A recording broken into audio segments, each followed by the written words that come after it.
Friends, welcome to Prerana and Sadhana class. ఈరోజు మనం shine ఇండియాలో భాగంగా మార్చి నెలలోని సంచికను చూద్దాం. అంతకంటే ముందు ఒక చిన్న మోటివేషన్ ఫ్రెండ్స్.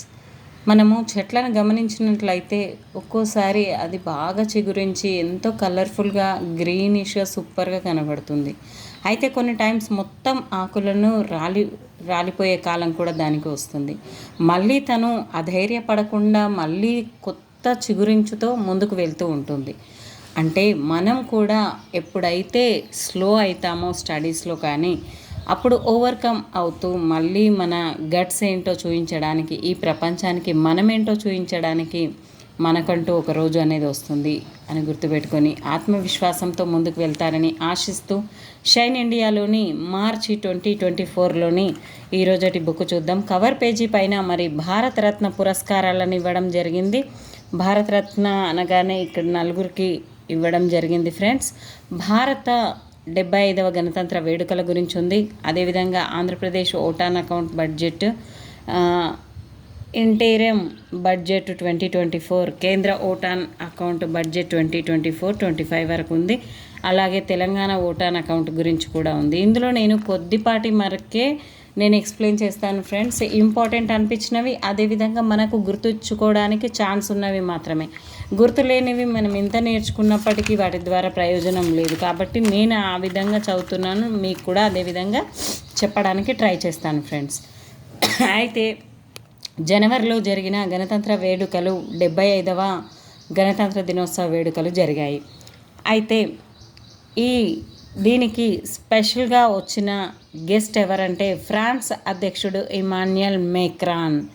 ఈ మేక్రాన్ని మైక్రోన్ అని గుర్తుపెట్టుకోండి, ఫ్రాన్స్ మైక్రోన్ గారు వచ్చారు అని గుర్తుపెట్టుకోండి. అయితే మహిళా శక్తితో పాటు ప్రజాస్వామిక విలువలు ప్రతిబింబించేలా గణతంత్ర దినోత్సవ వేడుకలు అనేటివి జరిగాయి. మరి దీని యొక్క థీమ్ ఏంటంటే వికసిత్ భారత్ అండ్ భారత్ లోక్తంత్రకి మాతృక అనే దాంతో ప్రజాస్వామ్యాన్ని పెంపొందించే దేశంగా భారతదేశ పాత్రను నొక్కి చెబుతుంది. దేశ రాజధాని ఢిల్లీలోని కర్తవ్య పథ్లో మహిళా కేంద్ర బిందువుగా 75వ గణతంత్ర వేడుకలు జరిగాయి. దీనికి స్పెషల్గా ఫ్రాన్స్ అధ్యక్షుడు ఇమాన్యుయల్ మేక్రాన్ గారు వచ్చారు. అయితే ప్రధాని నరేంద్ర మోడీ తొలుత జాతీయ యుద్ధ స్మారకాన్ని సందర్శించారు.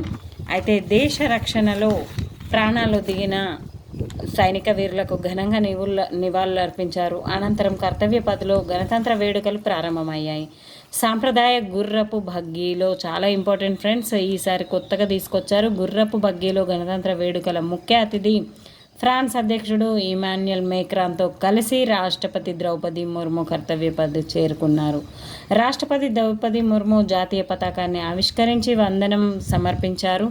21 గన్ సెల్యూట్కు 105 mm దేశీయ శతఘ్నులను ఉపయోగించారు. కర్తవ్య పథ్లో జరిగిన 75వ గణతంత్ర వేడుకలకు 13,000 మంది ప్రత్యేక అతిథులు ప్రత్యక్షంగా వీక్షించారు. ఆదర్శ గ్రామాల సర్పంచ్లు, సెంట్రల్ విస్టా ప్రాజెక్టులోని మహిళా కార్మికులు, ఇస్రో మహిళా శాస్త్రవేత్తలు, యోగా టీచర్లు, ఆయుష్మాన్ భారత్, అంతర్జాతీయ క్రీడల విజేతలు, వివిధ ప్రభుత్వ పథకాల లబ్ధిదారులు, ఈ విధంగా ఎంతోమంది దీనికి రావడం జరిగింది. 100 మందికి పైగా విద్యార్థులు కూడా హాజరవ్వడం జరిగింది.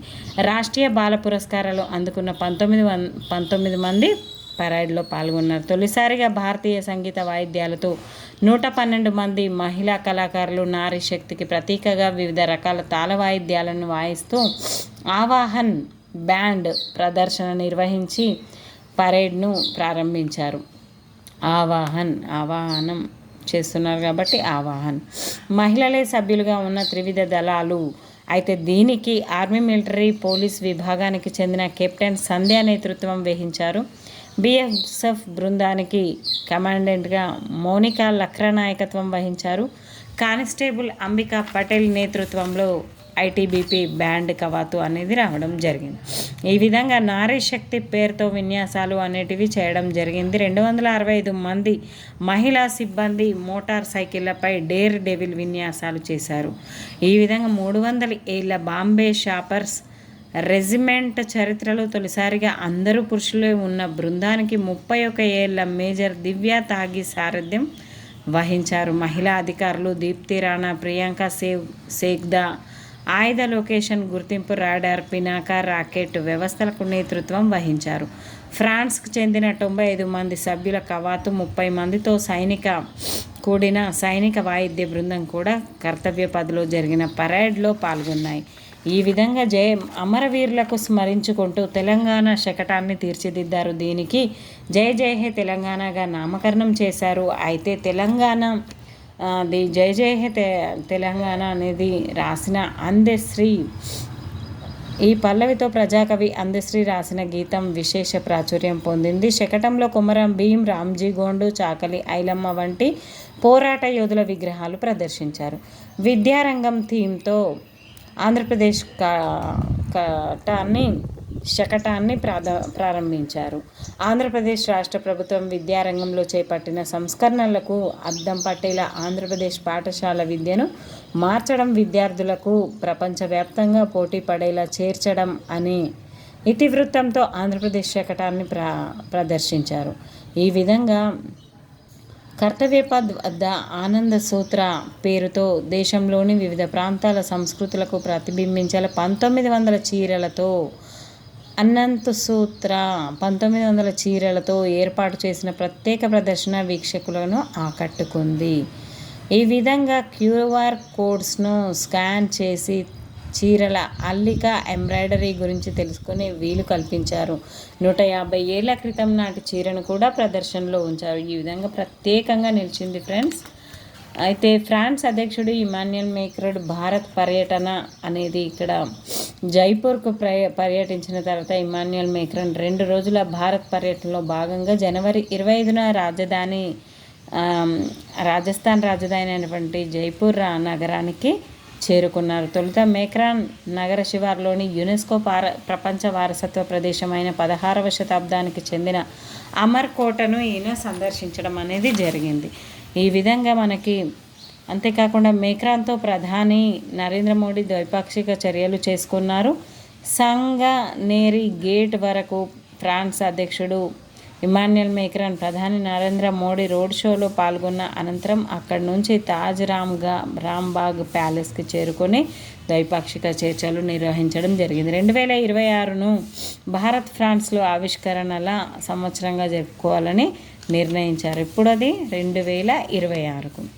ఈ విధంగా సైనిక విన్యాసాలు ఎంతో ఘనంగా జరిగిన ఆ రోజును మనం ఒకసారి తలుచుకుందాం ఫ్రెండ్స్. అంతేకాకుండా కేంద్ర మధ్యంతర బడ్జెట్ అనేది మనకి ఎవరు ప్రారంభించారు, మరి ప్రారంభించింది ఎవరు, ఈవిడ పేరేంటో కామెంట్ రూపంలో పెట్టండి.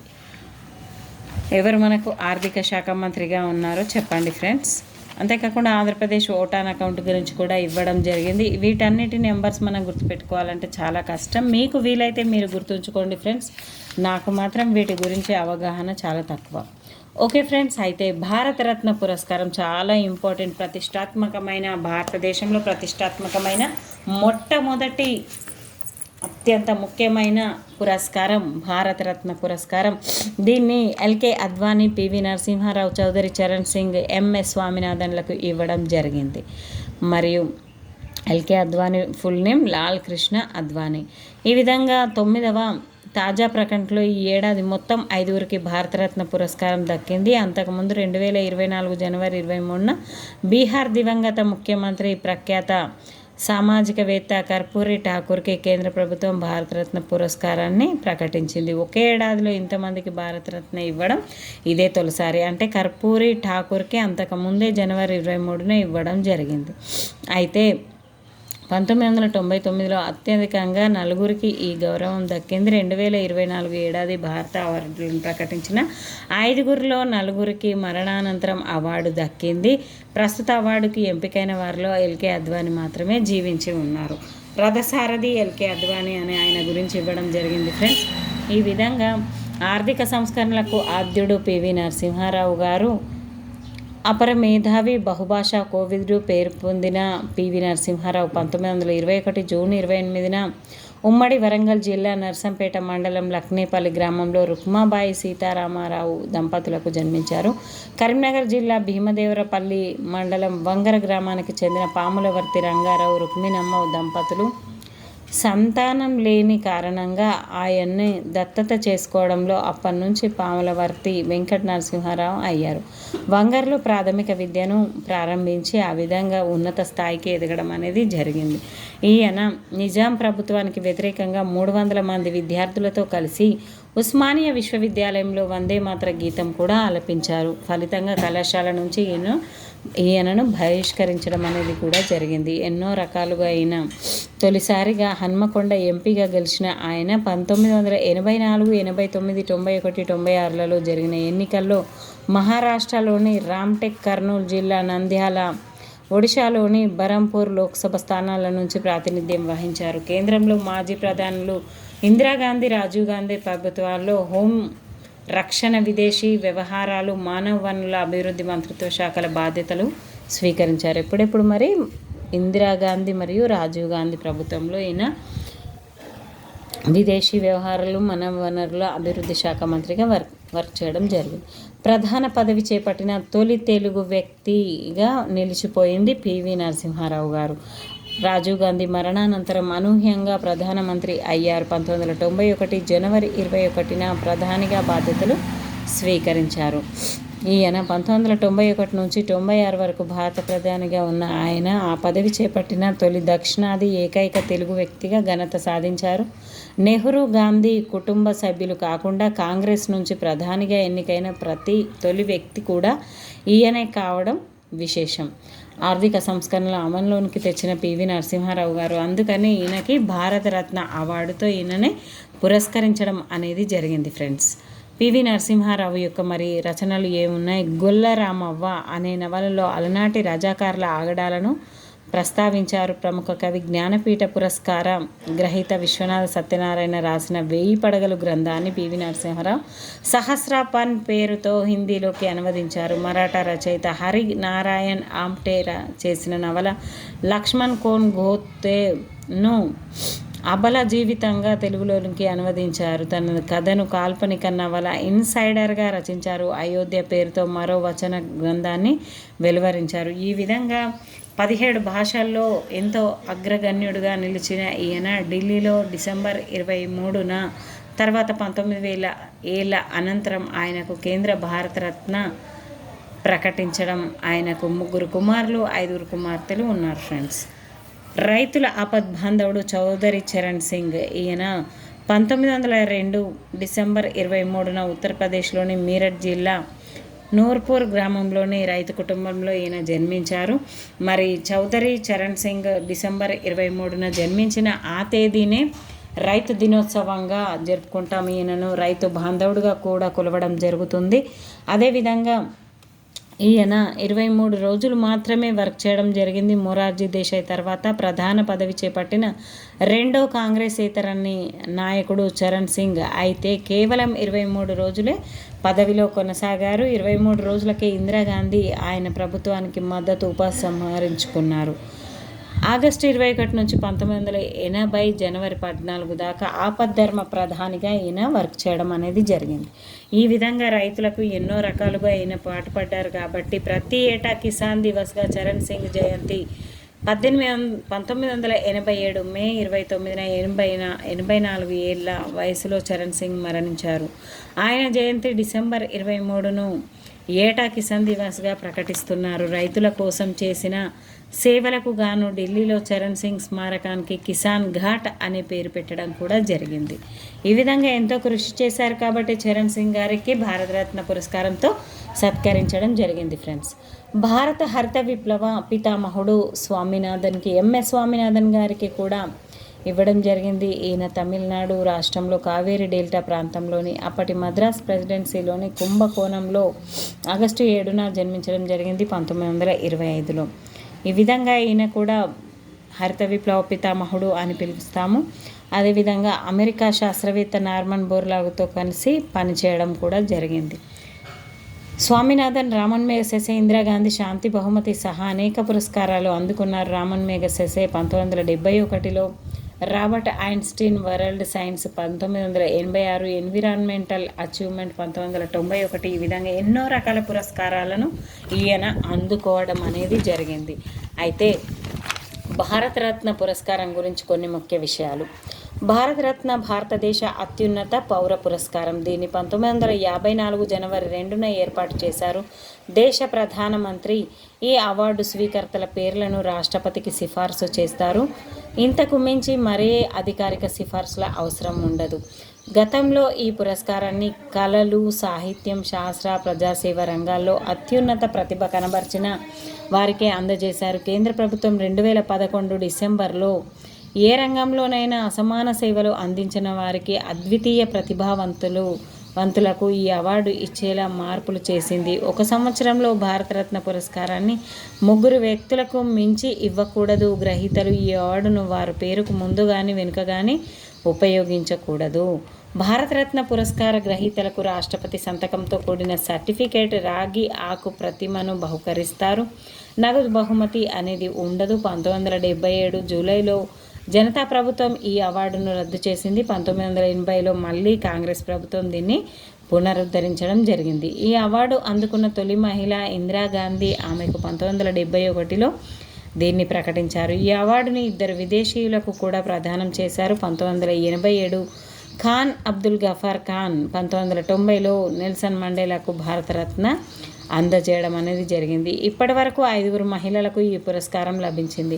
భారతరత్నతో పాటు నోబెల్ బహుమతిని అందుకున్న వారిలో PV Narasimha Rao, CV Raman, mother Teresa, Amartya సేన్లకు భారతరత్నతో పాటు అత్యున్నత పురస్కారమైనటువంటి నోబెల్ బహుమతిని కూడా అందజేయడం జరిగింది. అవార్డు అందుకున్న తొలి క్రీడాకారుడు సచిన్ టెండూల్కర్. 40 ఏళ్ల వయసులోనే భారతదేశ అత్యున్నత పురస్కారాన్ని పొందిన పిన్న వయస్కుడుగా కూడా ఈయన ఘనత సాధించాడు. 8 మంది ప్రధానమంత్రులకు భారతరత్న పురస్కారం. ఇప్పటి వరకు భారతదేశాన్ని 14 మంది పూర్తిస్థాయి ప్రధానమంత్రులుగా సేవలందించారు.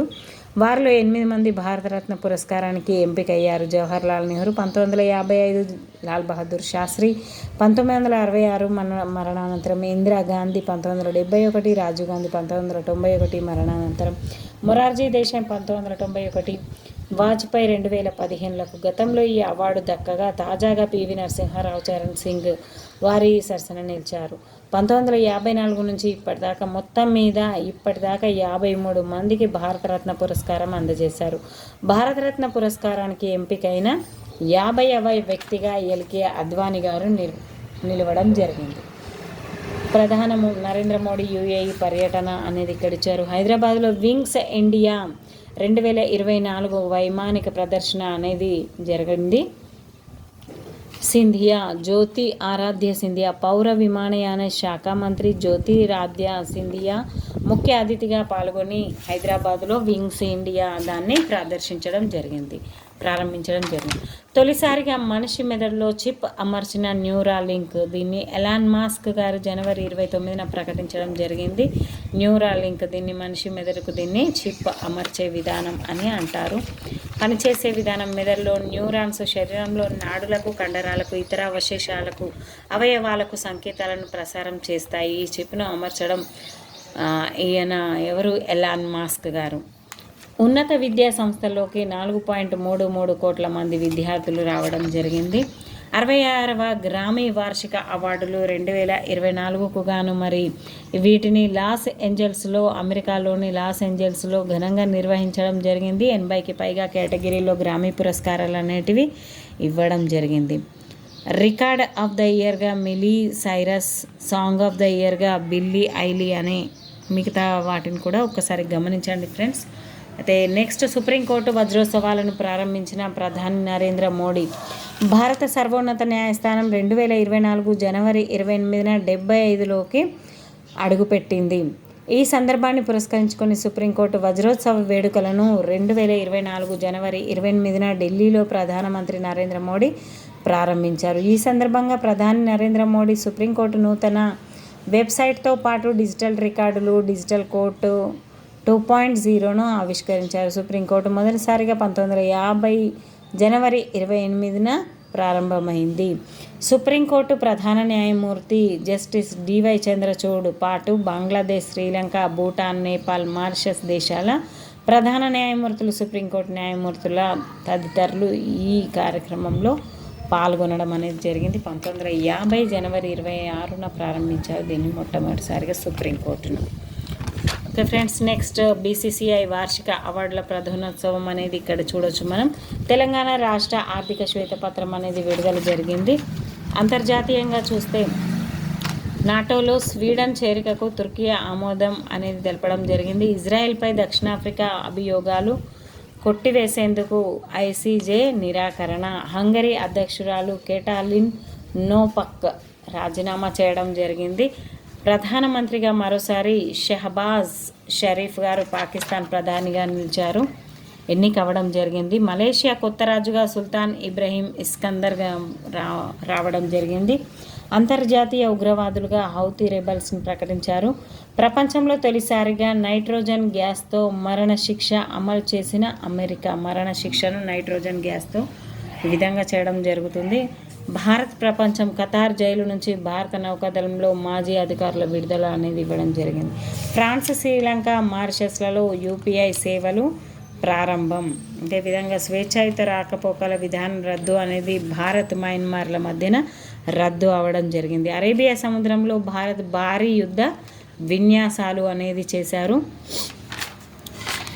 ఈ విధంగా ఎన్నో సిలికాన్ వ్యాలీలో ఇండియన్ ఇంజనీర్స్ ది హౌట్ ప్రారంభం బార్డర్స్ అనేటివి ప్రారంభించడం జరిగింది. ఫ్రెండ్స్, ఇక్కడ పిఎం సూర్యఘర్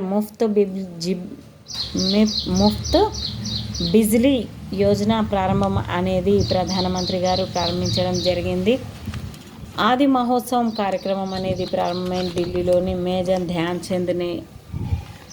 ధ్యాన్చంద్ నేషనల్ స్టేడియంలో ఆది మహోత్సవం అనేది ప్రారంభించారు. ఈ విధంగా భారత్ బియ్యం విక్రయాలు ప్రారంభం అనేది ఇక్కడ ఇవ్వడం జరిగింది. అంతేకాకుండా తొలిసారిగా తెలుగులోను సిఏపిఎఫ్ నియామక పరీక్ష అనేది చేశారు. భారతదేశంలో 71వ ప్రపంచ సుందరి పోటీలు అనేటివి నిర్వహించడం జరిగింది. దీనికి ఆతిథ్యంగా పోటీలకు భారత్ ప్రాతినిధ్యం వహించింది. ఢిల్లీలోని భారత్ మండపం, ముంబైలోని జియో వరల్డ్ కన్వెన్షన్ సెంటర్లోని మిస్ వరల్డ్ పోటీలు నిర్వహించారు. ముంబైలో నిర్వహించే ఫైనల్ పోటీలో ప్రపంచవ్యాప్తంగా ప్రత్యక్ష ప్రసారం చేయనున్నారు. ఈ విధంగా మిస్ వరల్డ్ పోటీలు అనేటివి 1966 తర్వాత ఎక్స్ వేదికగా వెల్లడించారు. 1996 తర్వాత భారత్లో మిస్ వరల్డ్ ఈవెంట్ జరగబోతోంది. ఫెమినా మిస్ ఇండియా వరల్డ్ 2022, సినీ శెట్టి మిస్ వరల్డ్ 2023కి భారతదేశానికి ప్రాతినిధ్యం వహించనుంది. అంతేకాకుండా ఇక్కడ ప్రజాసేవలకు చేసే పొరపాట్లకే సెక్షన్ 197 పరిమితం అని ఇవ్వడం జరిగింది. ఫ్రెండ్స్, చాలా ఇంపార్టెంట్ వాటిని మాత్రమే నేను మీతో చర్చిస్తున్నాను.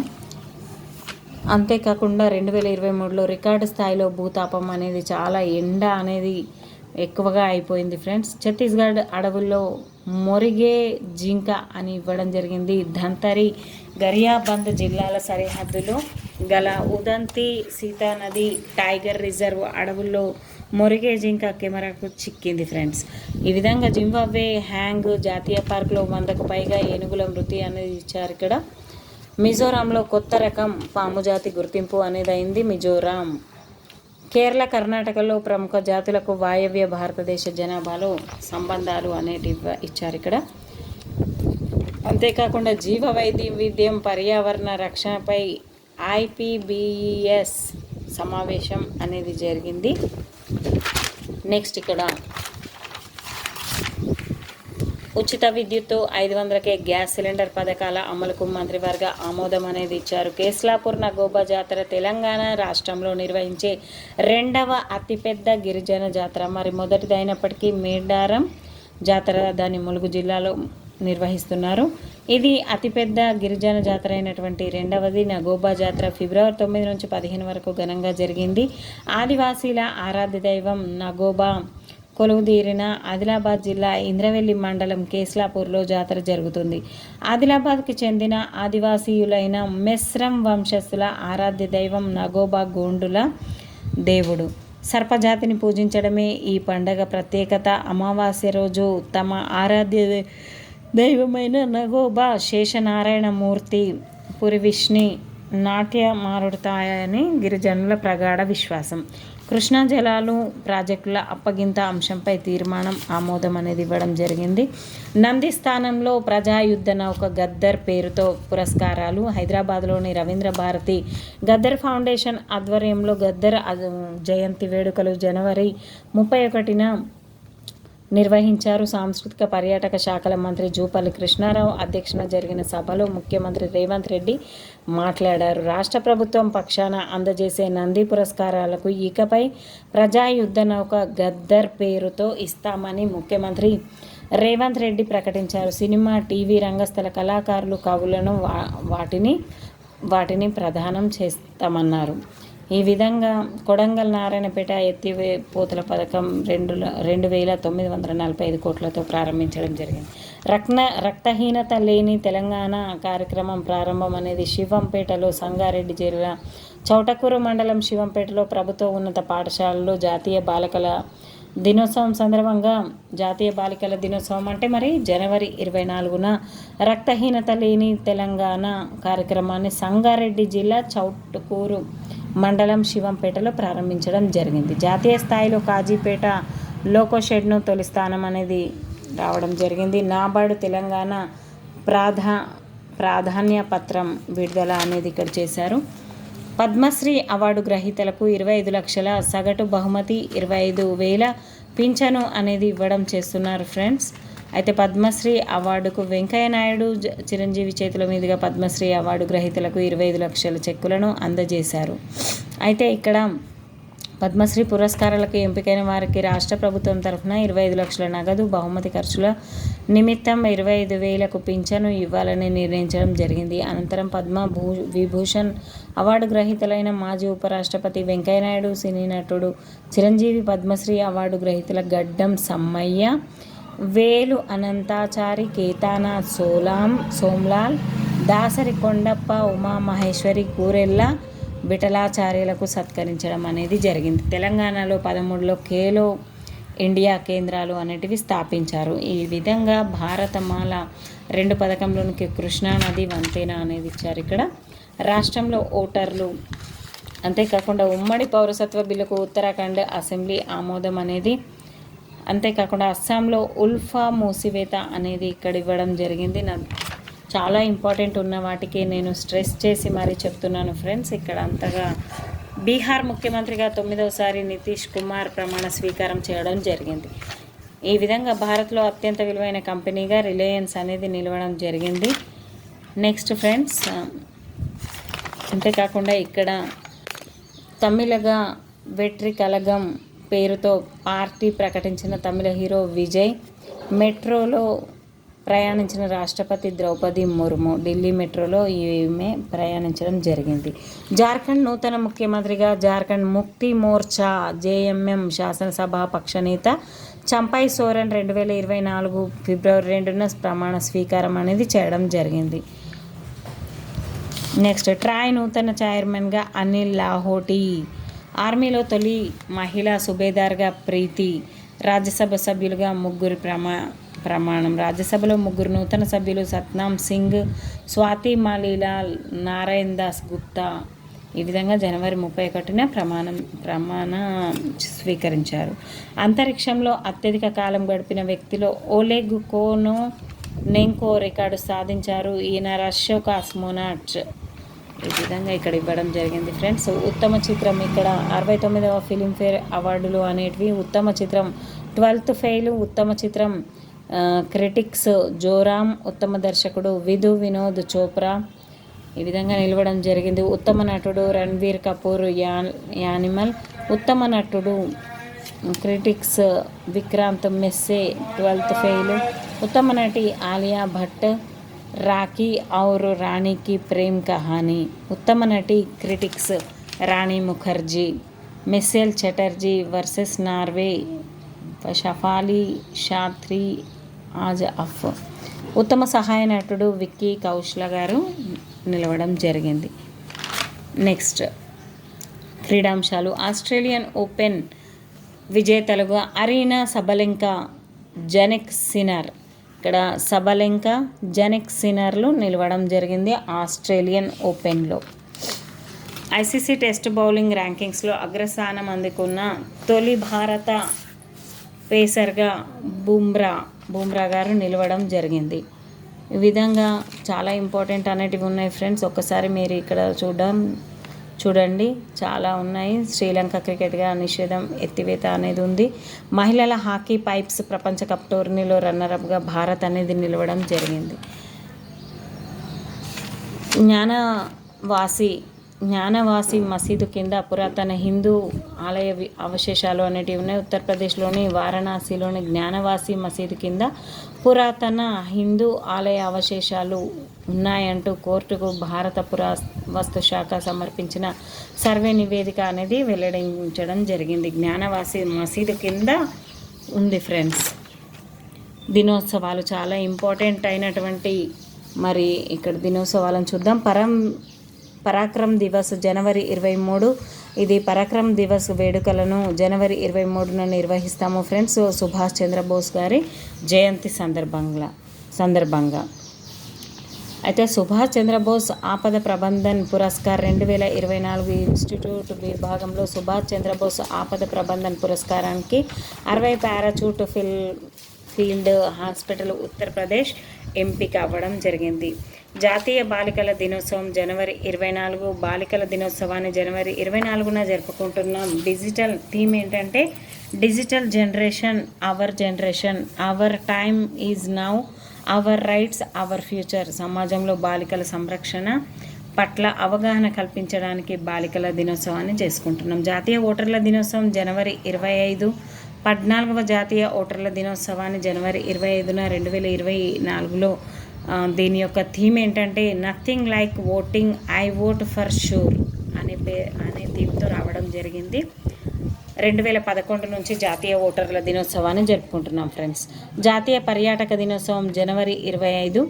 పర్యాటక దినోత్సవాన్ని దీనికి సస్టైనబుల్ జర్నీస్, టైమ్లెస్ మెమోరీస్, పర్యాటక ప్రాముఖ్యత అనేది ఇవ్వడం జరిగింది. జనవరి 25న జాతీయ పర్యాటక దినోత్సవం. అంతేకాకుండా ఓటర్ల దినోత్సవం అని కూడా ఉంది. ప్రపంచ చిత్తడి నేలల దినోత్సవం ఫిబ్రవరి 2. ప్రపంచ చిత్తడి నేలల మెట్ట భూముల దినోత్సవం ఫిబ్రవరి 2న నిర్వహించారు. 2024 ఏడాది దినోత్సవం యొక్క థీమ్ ఏంటంటే wetlands and human well being. ప్రపంచ మెట్ట భూముల దినోత్సవాన్ని మొట్టమొదటిసారిగా ఇరాన్లోని రామ్సర్ నగరంలో 1997లో నిర్వహించారు. ప్రపంచ క్యాన్సర్ దినోత్సవం ఫిబ్రవరి 4. జాతీయ నులిపురుగుల నివారణ దినోత్సవం ఫిబ్రవరి 10. జాతీయ మహిళా దినోత్సవం ఫిబ్రవరి 13. మహిళా దినోత్సవాన్ని తొలి మహిళా గవర్నర్ సరోజిని నాయుడు జయంతిని గుర్తుపెట్టుకొని మనం జాతీయ మహిళా దినోత్సవాన్ని ప్రారంభించడం జరిగింది. 1879 ఫిబ్రవరి 13న హైదరాబాద్ నగరంలో ఈవిడ జన్మించడం జరిగింది. అంతర్జాతీయ మహిళా దినోత్సవంను ప్రతి సంవత్సరం మార్చి 8న ప్రపంచవ్యాప్తంగా జరుపుకుంటున్నాం. అయితే జాతీయంగా మాత్రం ఫిబ్రవరి 13న జరుపుకుంటున్నాం ఫ్రెండ్స్. ఫిబ్రవరి 1 కోస్ట్ గార్డ్స్ డే. ఫిబ్రవరి 12 గులాబీల దినోత్సవం, భారత పర్యాటక అభివృద్ధి సంస్థ ఉత్పాదక దినోత్సవం. ఫిబ్రవరి 13 వరల్డ్ రేడియో డే. ఫిబ్రవరి 16 అంతర్జాతీయ ఆంథ్రోపాలజీ దినోత్సవం. ఫిబ్రవరి 21 అంతర్జాతీయ మాతృభాషా దినోత్సవం. ఫిబ్రవరి 24 సెంట్రల్ ఎక్సైజ్ డే. ఫిబ్రవరి 28 టైలర్స్ డే. జాతీయ సైన్స్ డే. సివి రామన్ ఎఫెక్ట్ను కనుగొన్న రోజు. 2వ ఆదివారం ప్రపంచ వివాహ దినోత్సవం. 2వ ఆదివారం అంటే ఫిబ్రవరి 2వ ఆదివారం. ఈ విధంగా మనకు కొన్ని బిట్స్ ఇవ్వడం కూడా జరిగింది ఫ్రెండ్స్. మీరు ఈ బుక్ను ఒకసారి గమనించగలరు. నా క్లాస్ మీకు నచ్చితే ఖచ్చితంగా లైక్ చేయండి, షేర్ చేయండి. కంపల్సరీగా మీరు నాకు ఆదరణ అందిస్తున్నారు అని అనుకుంటున్నాను. ఖచ్చితంగా లైక్ చేయండి ఫ్రెండ్స్. చిన్న బటనే కదా అని దాన్ని ఊరుకోకండి. లైక్ చేస్తే నేను మరిన్ని వీడియోస్తో మీ ముందుకు వస్తానని అనుకుంటున్నాను. డిఎస్సిని ఖచ్చితంగా సాధిస్తారని ఆశిస్తూ ఇంతటితో ఈ క్లాస్ని ముగిస్తున్నాను friends. Thank you everyone. Keep smiling.